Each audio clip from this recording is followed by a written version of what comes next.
त्या काळामध्ये म्हणजे सगळ्या प्लेयर्सला असं वाटतं की फायनल मॅच आपल्या मुंबईमध्ये झाली पाहिजे आणि म्हणूनच मुंबईला एक मोठ्या स्टेडियमची आवश्यकता आहे।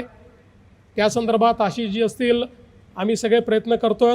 मध्यंतरी आता आम्ही अजिंक्यसोबत एक जागेचं अवलोकन केलं आणि त्यांची मीटिंग देखील झाली।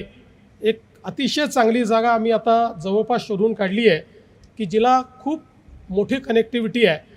लोक असं सांगतात की what is best about MCC, तर त्या ठिकाणी मॅच संपल्यानंतर 20 मिनिटांमध्ये सगळा परिसर हा रिकामा होऊ शकतो आणि तिथल्या कुठल्याही स्टँडमध्ये, इतकं मोठं स्टेडियम आहे, आय डोंट नो 80,000 जे काय असेल, कुठल्याही जागेवर बसलं तरी तुम्हाला मॅच ही चांगलीच दिसते। मला असं वाटतं की तशा पद्धतीनं एक स्टेडियम करण्याकरता आता जवळपास अजिंक्यनी ती जागा स्वतः बघितली, त्यांची मीटिंगही झाली आहे। लवकरच आम्ही मीटिंग करू आणि एक अतिशय चांगलं, देशातलं सर्वात चांगलं स्टेडियम, म्हणजे आम्ही तर जागा देऊ, बांधणारे हेच आहेत, पण त्यांना जी मदत लागेल ती मदत आम्ही त्या ठिकाणी निश्चितपणे करू।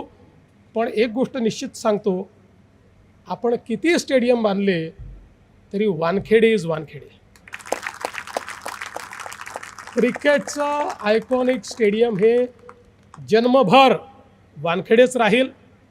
Will always celebrate cricket on Wankhede. आणि म्हणून निश्चितपणे पुढच्या काळामध्ये जी काही MCAला शक्ती द्यायची आणि त्यातनं क्रिकेटला शक्ती द्यायची आहे त्याच्या पाठीशी निश्चितपणे आम्ही उभे राहू, हा विश्वास आपल्याला देतो। CEN न्यूज, देश प्रदेश की ताज़ा तरीन खबरों के लिए CEN न्यूज को सब्सक्राइब करें और रहें पल पल की खबर से हर पल बाखबर।